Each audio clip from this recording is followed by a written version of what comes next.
অভাবী মা যদি এটা পড়তে থাকে তার অভাব দূর হবেই হবে। অসুস্থ মা যদি এটা পড়তে থাকে তার অসুস্থতা দূর হবেই হবে। স্বামী নিয়ে সমস্যা আছে, এটা পড়তে থাকে সমস্যার সমাধান হবেই হবে। মেয়েটাকে নিয়ে পড়তে থাকে তার মেয়েটার সমস্যার সমাধান হবেই হবে। আমার কাছে লাগে অহু আলা কুল্লি শাইইন কাদির, এটা না সমস্ত সমস্যার সমাধান করনেওয়ালা আল্লাহ। এটাকে বলার জন্যই রব্বে করিম এটাকে বলতে বলেছেন। এটা এমন এক কালেমা, ১৬ লাখ নবীদের জীবনের শ্রেষ্ঠ কালেমা, কোটি কোটি বছরের আরাফার মাঠের জীবনের শ্রেষ্ঠ কালিমা, ৯ জিলহজের শ্রেষ্ঠ কালিমা, জিলহজ মাসের শ্রেষ্ঠ কালিমা, এটা আরাফার মাঠের শ্রেষ্ঠ কালিমা, সমস্ত শ্রেষ্ঠ মানুষগুলোর শ্রেষ্ঠ কালিমা, সমস্ত সাহাবীদের কালিমা, সমস্ত তাবিঈদের কালিমা, সমস্ত ওলিদের কালিমা। লা ইলাহা ইল্লাল্লাহ ওয়াহদাহু লা শারীকা লাহু লাহুল মুলকু ওয়া লাহুল হামদু وهو على كل شيء قدير। এটা আমার জীবনের, আমার সুস্থতার জন্য সমাধান, আমার দারিদ্রতার জন্য সমাধান, আমার অভাবের জন্য সমাধান, আমার দুনিয়ার সমাধান, আমার আখিরাতের সমাধান। আল্লাহ আপনি ছাড়া কেউ নাই, আপনি একা, আপনার কোনো শরীক নাই। বাদশাহী শুধুই আপনার, বাদশাহী শুধুই আপনার, প্রশংসা শুধুই আপনার, ক্ষমতা শুধুই আপনার। লাহুল মুলকু, বাদশাহী শুধুই তার, ওয়া লাহুল হামদু, প্রশংসা শুধুই তার, ওয়া আলা কুল্লি শাইইন কাদির, ক্ষমতা শুধুই তার। এভাবে যদি পড়তে থাকি আমার দুনিয়া সুন্দর হবে, আমার আখিরাত সুন্দর হবে। আল্লাহর কসম, এর থেকে শ্রেষ্ঠ কোনো কালেমা নাই, এর থেকে দামি কোনো কালেমা নাই। ওযু থাকলেও পড়তে পারবো, ওযু ছাড়াও পড়তে পারবো, গোসল ফরজ হয়ে গেলেও পড়তে পারবো, হালতে হায়েজ অবস্থাও পড়তে পারবো, পিরিয়ডের সময়ও পড়তে পারবো, নিফাস অবস্থাও পড়তে পারবো। আর এটা দিয়েই হযরত আয়েশা, এটা দিয়েই হযরত ফাতেমা।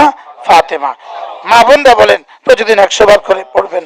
আপনি যদি এশার নামাজের পরে 10 মিনিট আগে বিছানায় চলে যান, বিছানা ছেড়ে মশারি খাটিয়ে এবার যদি বসে বসে তাসবিহটা হাতে নিয়ে 100 বার শেষ করেন, কেমন হবে আপনার দুনিয়া, কেমন হবে আপনার আখিরাত? আমি তো দেখছি, এটা আল্লাহর কসম, এটা আমার দুনিয়া আর আখিরাতের সফলতার চাবি। আমি তো দেখছি এটা দুনিয়ার রিজিকের চাবি। বলেন রিজিকের কি? তো রাসূল তো চাবি দিয়ে দিয়েছেন, আমি ইস্তেমাল করলাম না। আমি কি বলেন? মুখস্থ এসে সবার মা বোনরা এটা মুখস্থ করে নেবেন। চারটাই তো শব্দ, ওয়াহদাহু লা শারীকা লা লাহুল মুলক ওয়া লাহুল হামদু ওয়া হুয়া আলা কুল্লি শাইইন কাদির। হারামে পাকে আলহামদুলিল্লাহ, এই কথা আমার বারবার আসছে। আমি হারাম শরীফে গত হজের সফরে আমার এই কথা বারবার আসছে। আল্লাহ, আমি যদি জীবনে আর কোনোদিন মাহফিলের সুযোগ পাই, আর কোনোদিন বয়ানের সুযোগ পাই, তা আমি আপনার বান্দাদেরকে এটা শিখাবো। 5 ওয়াক্ত নামাজের ওযুর পরে কালেমায়ে শাহাদাত পাঠ করা। ওযুর পরে যদি কোনো মানুষ কালেমায়ে শাহাদাত পাঠ করে, রাসূল করিম সাল্লাল্লাহু তাআলা আলাইহি ওয়াসাল্লাম ইরশাদ করেন, আল্লাহ তাআলা তার জন্য 8টা জান্নাতের সবগুলো দুয়ার খুলে দিবেন। ওযুর পরে কালেমায়ে শাহাদাত পাঠ করা, মূলত এই শব্দটা পাঠ করা, এটা উদ্দেশ্য নয়। 8 জান্নাতের সবগুলো দুয়ার খুলে দেওয়াও উদ্দেশ্য নয়। মূল উদ্দেশ্য হলো বান্দার ঈমানকে যেন নবায়ন করা, ঈমানকে যেন নবায়ন করা, দিলের দুনিয়া ঈমানকে তাজা করা, দিলের দুনিয়া ঈমানকে তাজা করা। এজন্য 5 ওয়াক্ত নামাজের ওযুর পরে অবশ্যই কালেমায়ে শাহাদাত পড়ব। যারা আমরা বাথরুমে টয়লেটের সাথে যারা আমরা ওযু করি, তারা অবশ্যই বাথরুম থেকে বের হয়ে আমি কালেমায়ে শাহাদাত পড়ব, বাথরুম থেকে বের হয়ে কালেমায়ে শাহাদাত পড়ব। আর কালেমায়ে শাহাদাত পড়ার সময় ইস্তেহজার এটা করব যে আমি সাক্ষ্য দিচ্ছি যে আল্লাহ তাআলা ছাড়া কোনো মাবুদ নাই, হযরত মুহাম্মদ সাল্লাল্লাহু আলাইহি ওয়াসাল্লাম আল্লাহর বান্দা ও রাসূল। এই কথাটাকে দিলে দিলে ধারণ করা, দিলে দিলে রাখা, জবানে শব্দ বলা আর দিলেও এই কথাকে ইস্তেহজার করা, দিলেও এই কথাটাকে রাখা। এটা যখন আমি জবানে বলবো আর দিলেও ইস্তেহজার করব, দিলেও উপস্থিত করব, তখন আমার ঈমানের তাজদীদ হবে, তখন আমার ঈমান নবায়ন হবে। এজন্য পড়েন, আশহাদু আল্লা ইলাহা ইল্লাল্লাহ ওয়া আশহাদু আন্না মুহাম্মাদান আবদুহু ওয়া রাসূলুহু। আমি যখন আশহাদু আল্লা ইলাহা বলবো ইল্লাল্লাহ, তখন আমার দিলে যেন এই কথা আসে যে আল্লাহ তাআলা ছাড়া কোনো মাবুদ নাই। বলেন, আল্লাহ তাআলা ছাড়া কোনো মাবুদ নাই। দিলে এই কথা আসা, দিলেরটার দাম হলো 10 দুনিয়া বরাবর জান্নাত, আর মুখেরটার দাম হলো জান্নাতের দুয়ার খুলবে। মুখেরটার দাম দিয়ে জান্নাতের দুয়ার খুলবে, আর ভিতরটা হলো 10 দুনিয়া বরাবর জান্নাত দিবে। কি তাইলে বোঝা গেছে মুখেরটার নাম হলো আমল, আর দিলেরটার নাম হলো ঈমান। দিলেরটার নাম কি বলেন? আর মুখেরটার নাম কি? আমল। এজন্য যখনই আমি কোনো তাসবিহ পড়ব, যখনই আমি ইবাদত করব, তখনই আমার দিল ও জবানের সমন্বয়। বলেন, দিল ও জবানের সমন্বয়। দিলে যেটা, সেটার নাম হলো ঈমান, জবানেরটা হলো আমল। দিলেরটার নাম কি? ঈমান। জবানেরটার নাম কি? বলেন, আমল। এজন্য কালিমাকে লা ইলাহা ইল্লাল্লাহ, আল্লাহ তাআলা ছাড়া কোনো মাবুদ নাই, এটাকে এটা জেনে এটাকে এভাবে পড়া। বলেন, এটা জেনে বুঝে এটাকে এভাবে পড়া। অন্যথায় জবানে বললে 10, জবানে বললে 10, আর দিলেরটা 10 দুনিয়া বরাবর জন্য। কি ভাই, আল্লাহ তাআলার কাছে দিল আর জবান দুটোটা দামি। দিল আর জবান দুটোটা দামি। আমি দিলেরটাকে ইস্তেজার করব আর জবানে শুদ্ধ করব। দিলে হাজির করব, জবানে শুদ্ধ করব। বলেন, দিলে হাজির করব। এজন্য ওয়াকালবুহু মুতমাইন্নুম বিল ঈমান, তার জবানে তো সে বলবে, লেকিন তার দিল ঈমানে পরিপূর্ণ। তার দিল ঈমানে পরিপূর্ণ। বলেন, দিল কি? তাহলে ঈমান মূলত দিলের জিনিস। এটাকেই আমাদের আব্দুল মান্নান সাহেব শেষ কথা বললেন, দিল আল্লাহকে দিয়ে দাও। এই দিল আল্লাহকে দিয়ে দাও এর অর্থ সমস্ত গায়রুল্লাহকে দিল থেকে পাক করা। দিল থেকে কি করা? শুধু মূর্তি বাইর না করা, বলকে দুনিয়াও বাইর করা, হালাল ভালোবাসাও বাইর করা। কি বলছি? হালাল ভালোবাসাও যেন আল্লাহ তাআলার হুকুমের সামনে মানে না হয়। যে হালাল ভালোবাসা আল্লাহ তাআলার হুকুমের সামনে মানে প্রতিবন্ধক, এই হালাল ভালোবাসাও হারাম। বলেন, স্বামীর ভালোবাসায় নামাজ পড়ে না, এই স্বামীর ভালোবাসাও হারাম। মার ভালোবাসায় নামাজ পড়ে না, তো এই মার ভালোবাসাও হারাম। কি বলছি বলেন? ছেলের ভালোবাসায়, ছেলে পেশাব করে দিছে, এখন শীতের ভয়ে নামাজ পড়ে না। কি এখন শীতের ভয়ে, ঠান্ডার ভয়ে কি পড়ে না? বলেন, তো এটাকে কোন ভয় বলছে? বলেন, এই ভয়ও হারাম। বলেন, গোসল ফরজ হয়ে গেছে, লজ্জায় গোসল করে না, এই লজ্জা হারাম। কি বলছি বলেন? এই লজ্জা কি? বলেন, এই লজ্জাও হারাম। এই লজ্জা হারাম। তো মূল বিষয় হলো আমার দিল হার কিসমের শিরিক থেকে, হার কিসমের কুফরি থেকে, হার কিসমের ইনকার থেকে, হার কিসমের তারাদ্দুদ থেকে আমার দিলকে সাফ করা। এটা হলো কাদ আফলাহা মান তাযাক্কা। এটা হলো কি? বলেন, কাদ আফলাহা মান তাযাক্কা। আর এটা দিয়েই হযরত আয়েশা, এটা দিয়েই হযরত ফাতেমা। অন্যথায় হযরত ফাতেমার আমলের চেয়ে আপনাদের আমল কম না। ফাতেমা রাসূলের পুরা মদিনার মক্কার জিন্দেগি নাবালেগা ছিলেন, মদিনার জিন্দেগি বালেগা। তো মদিনার জিন্দেগি বালেগা হইয়া সেটাও তো আবার 2-4 বছর, মাত্র হিজরতের 11 বর্ষে হযরত ফাতেমার ইন্তেকাল হয়ে যায়। তাহলে ফাতেমার নামাজের সংখ্যার চেয়ে আমার মার নামাজের সংখ্যা বেশি। ফাতেমার নামাজের সংখ্যা চেয়ে আপনার দাদির নামাজের সংখ্যা বেশি। তাহলে বোঝা গেছে শুধু সংখ্যা আল্লাহর কাছে কাম নাই। যদি আল্লাহর কাছে শুধু ইবাদত উদ্দেশ্য হইতো, তো ফেরেশতা ইবাদতের জন্য যথেষ্ট ছিল। বলেন, ফেরেশতা ইবাদতের জন্য কি ছিল? বলেন, তাহলে বোঝা গেছে আল্লাহ তাআলা আমার ইবাদতের সাথে আমার দিল চায়। বলেন, আল্লাহ তাআলা আমার ইবাদতের সাথে কি চায়? বলেন, আমার দিল চায়। এজন্য মা বোনরা দিলের দিকে একটু তাকান, দিলের দিকে তাকান যে আমার দিলে কার ভালোবাসা গালেব। আমার দিলে হালাল ভালোবাসা তো গালেব নয়, হারাম ভালোবাসা গালেব, এটা তো শিরিক। হারাম ভালোবাসা গালেব, এটা তো কি? এটা তো ভরপুর শিরিক।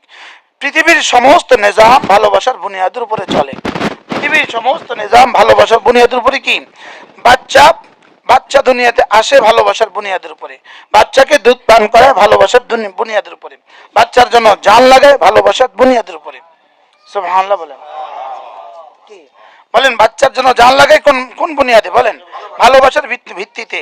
এই ইতালি যে যাইতেছে শুধু ছেলে মেয়ের ভালোবাসা, বছরের পর বছর বিদেশে থাকতেছে শুধু ছেলে মেয়ের ভালোবাসা, ছেলে মেয়ের কি? বলেন, তাহলে বোঝা গেছে ভালোবাসা দিয়েই পৃথিবীর কায়নাতের সমস্ত নিজাম, ভালোবাসা দিয়েই নিজাম, এই ভালোবাসা দিয়েই জান্নাত। কি বলছি বলেন? ভালোবাসা দিয়েই কি বলেন? নিজামে কায়নাত, কুদরতের সমস্ত নিজাম ভালোবাসা দিয়ে। গরু আল্লাহ পালেন কেন? আমার ভালোবাসায়। সুবহানাল্লাহ বলবেন না। গরু দুধ দেয় কেন? আল্লাহ তাআলা মানুষকে ভালোবাসে, এজন্য গরু দিয়ে দুধ দেওয়া হয়। মুরগি ডিম দেয় কেন? আল্লাহ মানুষকে ভালোবাসে, এজন্য মুরগি দিয়ে ডিম পাড়ায়। আম গাছে আম দেয় কেন? আল্লাহ মানুষকে ভালোবাসে, এজন্য আম গাছে আম দেয়। কি কাঁঠাল গাছে কাঁঠাল দেয় কেন বলেন? আল্লাহ মানুষকে ভালোবাসে। সূর্য উঠে কেন? আল্লাহ মানুষকে ভালোবাসে। চাঁদ উঠে কেন? আল্লাহ মানুষকে ভালোবাসে। জমিন বিছিয়ে আছে কেন? আল্লাহ মানুষকে ভালোবাসে। আর মানুষকে ভালোবাসে আল্লাহ ঈমান আমলের বুনিয়াদে। কি হয়? এই জন্য ঈমান আমল যেদিন থাকবে না সেদিন আর গরু দুধ দিবে না। ঈমান আমল যেদিন থাকবে না ওদিন আর জমিন বিছানো থাকবে না। ঈমান আমল যেদিন থাকবে না ওদিন পাহাড়ের জায়গা থাকবে না। ঈমান আমল যেদিন থাকবে না ওদিন আসমানের আপন জায়গায় থাকবে না। ঈমান আমল যেদিন থাকবে না ওদিন কায়নাত আর থাকবে না, পৃথিবী আর থাকবে না। তাইলে বোঝা গেছে সমস্ত কিছু আল্লাহ আমাকে ভালোবাসেন এই জন্যই সাজিয়েছেন। বলে আল্লাহ আমাকে ভালোবাসেন এই জন্যই কি করেছেন? সাজিয়েছেন। তো পুরো সবকিছু তো আমার ভালোবাসায়। আমার রব আমাকে ভালোবাসেন বলেই আমার বিয়ে, আমার রব আমাকে ভালোবাসেন বলেই আমার সন্তান, আমার রব আমাকে ভালোবাসেন বলেই আমার খাবার, আমার জীবনের সব আমার আল্লাহ আমাকে ভালোবাসেন বলে। তো আমার কাজ কি? আমার আল্লাহকে ভালোবাসা। বলেন আমার কাজ কি বলেন? এখন আল্লাহকে ভালোবাসার বহিঃপ্রকাশ কি?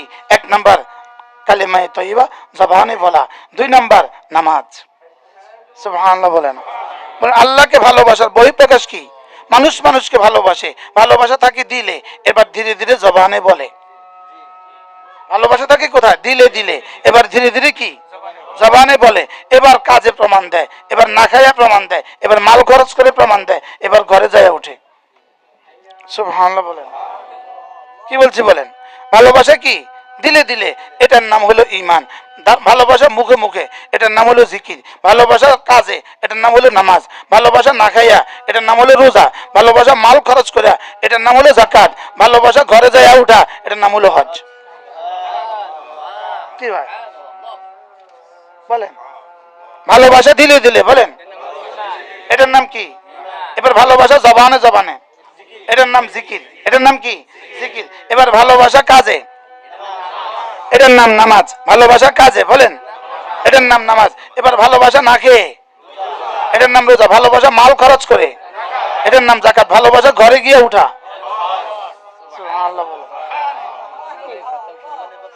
আর এবার ভালোবাসা প্রতি মুহূর্তে জিকিরের সাথে থাকা, এটা ভালোবাসা। আল্লাহর ভালোবাসা। ভিন নারী থেকে চোখ নিচু করা, এটা আল্লাহর ভালোবাসা। আল্লাহর ভালোবাসা। হারাম শোনা থেকে কান বাঁচানো, আল্লাহর ভালোবাসা। আল্লাহর ভালোবাসা। হাতে হারাম ধরে না, এটা আল্লাহর ভালোবাসা। হারাম দিকে চলে না, এটা আল্লাহর ভালোবাসা। সুবহানাল্লাহ বলে। এক এক নেকি, এটা আল্লাহর ভালোবাসার বহিঃপ্রকাশ। এক এক গুনাহ থেকে বেঁচে থাকা, আল্লাহ তাআলার মহব্বতের বহিঃপ্রকাশ। বলেন এক এক নেক আমল, বলেন আল্লাহর ভালোবাসা। চাই সেটা যেভাবেই হোক, চাই সেটা কি যেভাবেই হোক। আর প্রতিটা গুনাহ থেকে বেঁচে থাকা, আল্লাহ তাআলার ভালোবাসা। গুনাহ থেকে বেঁচে থাকা, বলেন মোবাইলে হারাম দেখা থেকে বেঁচে থাকা, হারাম হারাম নারী থেকে বেঁচে থাকা, হারাম পুরুষ থেকে বেঁচে থাকা, হারাম জায়গায় মাল দেওয়া থেকে বেঁচে থাকা, হারাম ভাবে মাল কামাই করা থেকে বেঁচে থাকা, প্রতিটা গুনাহ থেকে বেঁচে থাকা আল্লাহর ভালোবাসা।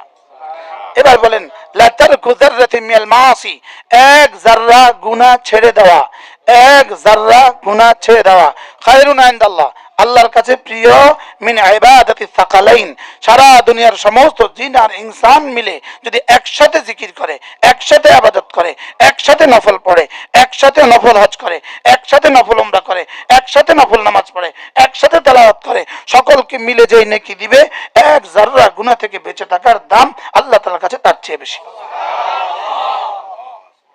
কি বলছি বলেন, বুঝায় বলেন। হ্যাঁ বলেন এক যাররা গুনাহ থেকে বেঁচে থাকা, বলেন সমস্ত সাকালাইনের জিন আর ইনসান, সমস্ত জিন আর মানুষের সমস্ত ইবাদতের চেয়ে আল্লাহ তাআলার কাছে বেশি প্রিয়। কি থেকে বেঁচে থাকা বলেন? কোন কোন গুনাহ? যেটাকে গুনাহ বলে, বলেন গুনাহ এমন এক জিনিস তবিয়তে সেলিমা, যে শুধু মানুষ, ইমান লাগতো না, যে শুধু মানুষ, এর কাছে গুনাহকে অপরাধ বলে মনে হয়। সুবহানাল্লাহ বলেন। বলেন যেটা গুনাহ, বলেন এটা গুনাহ। এটা কাছে কার কার কাছে গুনাহ মনে হয়? হিন্দুর কাছে এটা গুনাহ মনে হয়। সে বলে না গুনাহ ইস্তেরা তার কাছে নাই, কিন্তু তার কাছে এটা অপরাধ অপরাধ লাগে। সুবহানাল্লাহ বলেন। আর যেটা ইবাদত, বলেন পৃথিবীর কারোর কাছে এটা কি? পৃথিবীর কোন সংস্থার কাছে, পৃথিবীর কোন ইজমের কাছে এটা কি ন? এটা অপরাধ ন। সুবহানাল্লাহ। যেমন নখ কাটা নেকি, নখ কাটা কারোর কাছে অপরাধ ন। আরে সুবহানাল্লাহ বলেন। মুছ কাটা নেকি, মুছ কাটা কারোর কাছে অপরাধ ন। আরে সুবহানাল্লাহ বলেন। মুছ কাটা পৃথিবীর কারোর কাছে কি ন? মেসওয়াক করা নেকি, মেসওয়াক করা পৃথিবীর কারোর কাছে অপরাধ না। বলেন যেটা নেকি, বলেন সেটা পৃথিবীর কারোর কাছে অপরাধ না। আর যেটা গুনাহ পৃথিবীর কোনো কারোর কাছে ভালো না। হ্যাঁ, ভালো বলতেছে এটা হলো ষড়যন্ত্র কারণে বলতেছে, নফসের কারণে বলতেছে, শয়তানের কারণে বলতেছে। অন্যথায় গুনাহ তার তার বিবেককে জিজ্ঞেস করলে বলবে না এটা ঠিক না। কি বলছি বলেন? তাহলে আল্লাহকে ভালোবাসার এক নাম্বার কি? জবান, দিল। দিল এক নাম্বার কি? এই জন্য মা বোন পুরুষ সবাই দিলে দিলে কথা বলেন, আমার দিলে আমি শুধু আল্লাহকে রাখলাম। বলেন লা ইলাহা ইল্লাল্লাহ, লা ইলাহা ইল্লাল্লাহ, লা ইলাহা ইল্লাল্লাহ, লা ইলাহা ইল্লাল্লাহ, লা ইলাহা ইল্লাল্লাহ, লা ইলাহা ইল্লাল্লাহ। যদি কখনো সুযোগ থাকে একাই কি দিনে হোক আর রাতে হোক, একাই কি দরজা বন্ধ করে কেউ না দেখে মতো পশ্চিম কেবলামুখী হয়ে বসে বসে অথবা দাঁড়ায় দাঁড়ায় অথবা শুয়ে শুয়ে লা ইলাহা ইল্লাল্লাহ, আর দিলে দিলে কথা ভাবতে থাকা, আমার দিলে শুধুই আল্লাহ, আমার দিলে শুধুই আল্লাহ, আমার দিলে শুধুই আল্লাহ। এই কথাটাকে ভাবতে থাকা ভাবতে থাকা আর চোখের পানি দিতে থাকা।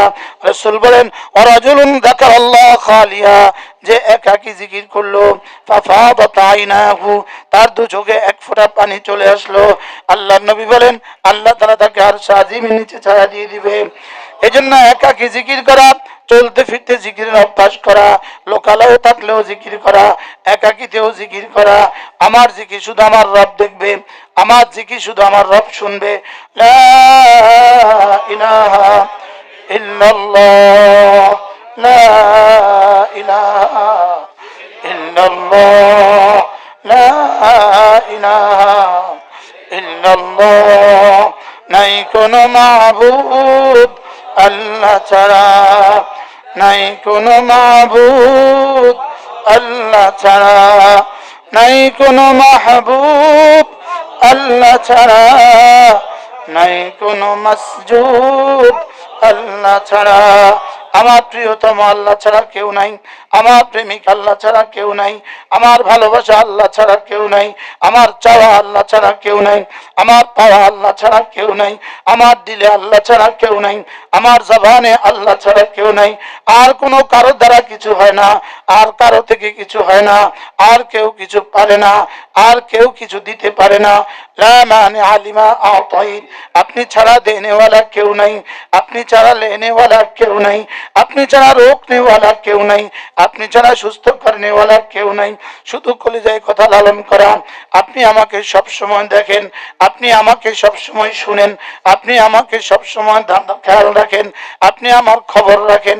এগুলো দিলে লালন করতে করতে লা ইলাহা ইল্লাল্লাহ, দিল জবানকে চালু করা, দিল জবানকে চালু করা।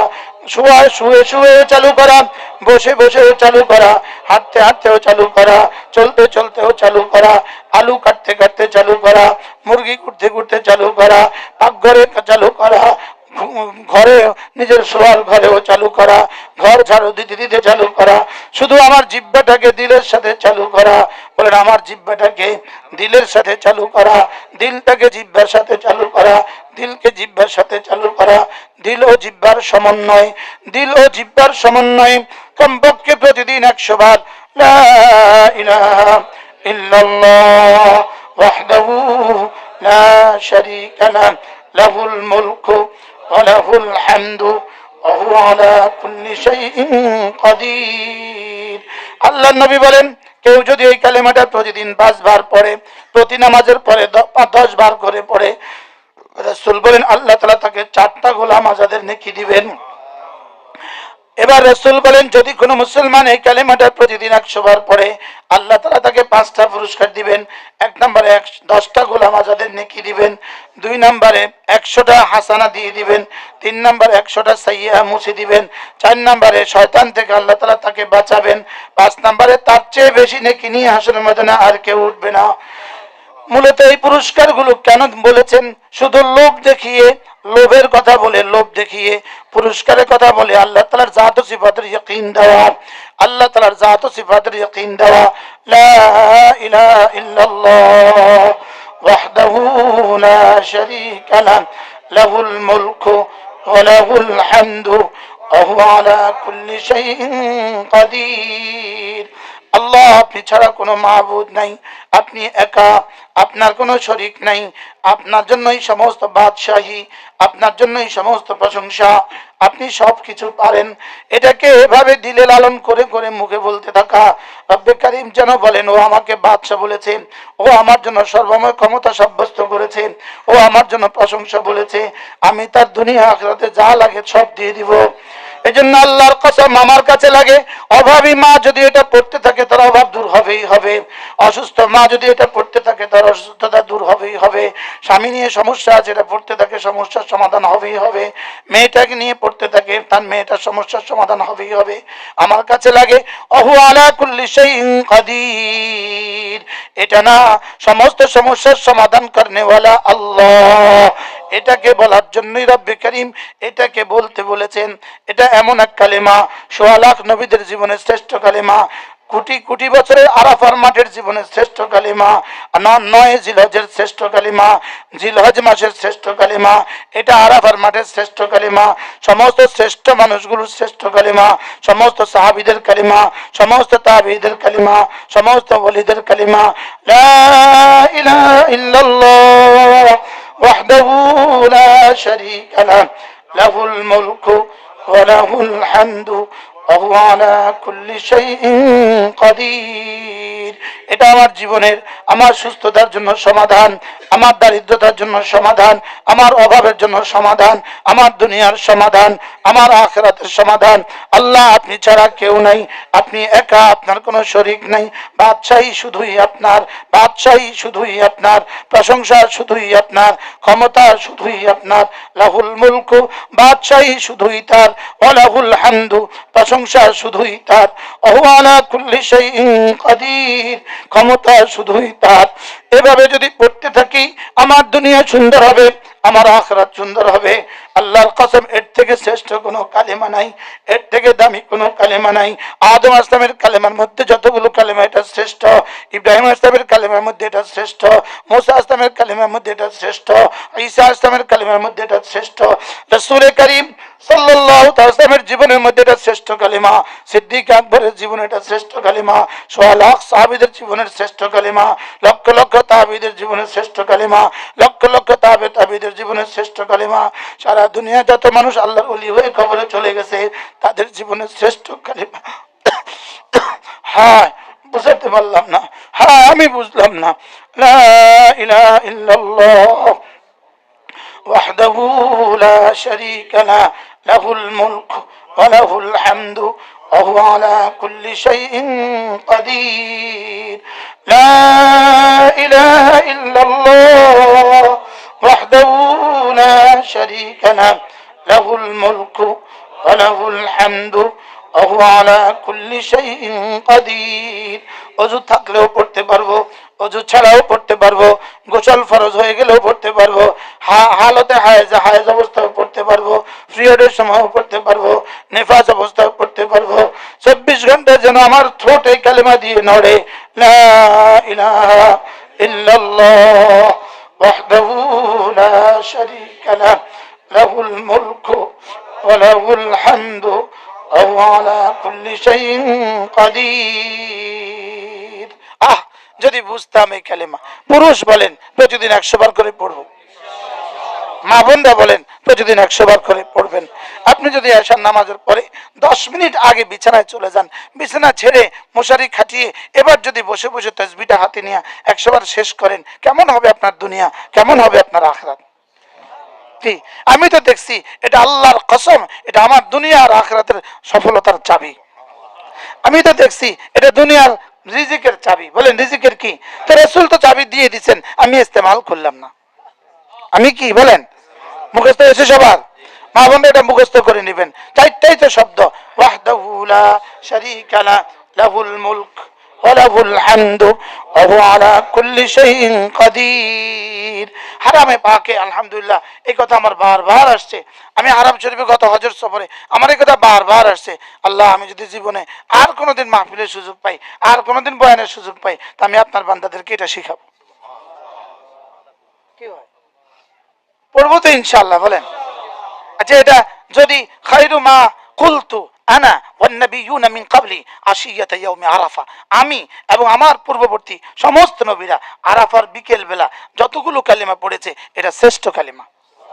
এবার বলেন, ১৬ লাখ নবীদের জীবনের শ্রেষ্ঠ সময় আরাফার সময়।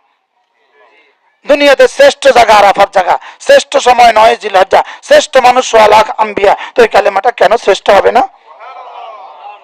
জি, মুখস্থ হয়েছে তো সবার? আল্লাহ আমাদের সবাইকে তৌফিক দান করেন। মা বোনরা, আজকের সবক এটা, এটা আমার দুনিয়া, এটা আমার আখিরাত, এটা আমার কবর, এটা আমার হাসর। আল্লাহ যেন মওতের দিনও আমাকে ১০০ বার পড়ার তৌফিক দান করেন। বলেন ইনশাআল্লাহ। বলেন কলিজায় হাত রেখে বলেন, পড়বো ইনশাআল্লাহ। বলেন ইনশাআল্লাহ। মুখস্থ হয়েছে সবার ইনশাআল্লাহ? আচ্ছা, এই এক সবকের জন্য যদি এই আধা ঘন্টা, এই 3 ঘন্টার কষ্ট বেশি হয়েছে না কম হয়েছে? কষ্টটা কম হয়েছে না পুরস্কার বেশি হয়েছে? হ্যাঁ, ওলামা একরাম বলেন তো। মান্নান স্যার আজ থেকে ১০০ বার পড়বেন। আপনি বলেন ১০০ বার, এটা আমাদের সবক। বলেন হারিসউদ্দিন সাহেব, বলেন আব্দুল মান্নান সাহেব, বলেন বলেন ইনশাআল্লাহ। আল্লাহ তৌফিক দান করেন।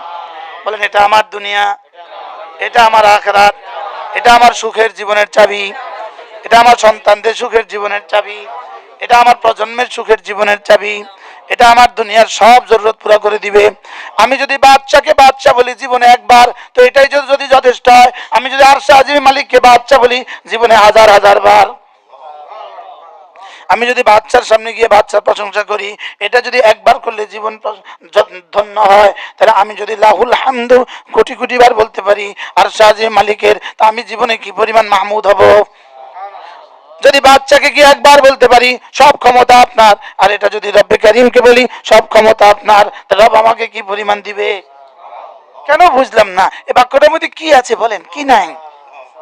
হ্যাঁ, নাম যাচ্ছে, বলেন বলেন না ইনশাআল্লাহ।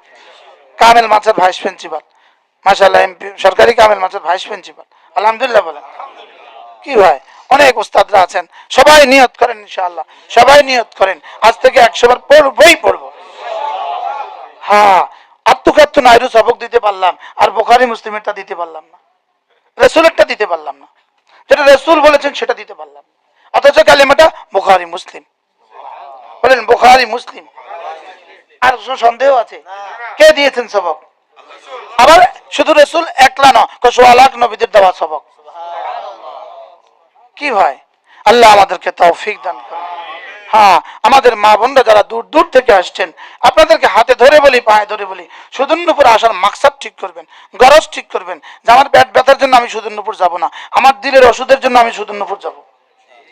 বলেন পেট ব্যথার জন্য আসলে পেট ব্যথা ভালো হবে না, দিলও ভালো হবে না, আর দিলের ওষুধের জন্য আসলে দিলও ভালো হবে, পেট ব্যথাও ভালো হবে। আরে সুবহানাল্লাহ বলেন। বলেন দিলের ওষুধের জন্য আসলে বিয়েও হবে, বিয়েও হবে, আবার দিলের অসুখও সারবে। সুবহানাল্লাহ বলেন। আমি এখানে যাইতেছি আমার ছেলেটার চাকরির লেগা, তো ছেলেটা চাকরি হবে না, ভুয়া ভুয়া কথা, কেউ কারো চাকরি দিতে পারে না। বলেন কেউ কারো কি চাকরি দিতে পারে না। আপনি আসবেন আমার দিলের ব্যথার জন্য, দিলের ওষুধের জন্য, তো ইনশাল্লাহ ছেলের সমস্যার সমাধানও হয়ে যাবে। আগামী মজলিস কবে রে বাবা? ২৮শে জানুয়ারি আগামী মজলিস, ২৮শে জানুয়ারি আগামী মজলিস ইনশাআল্লাহ। সুযোগ থাকলে ইনশাআল্লাহ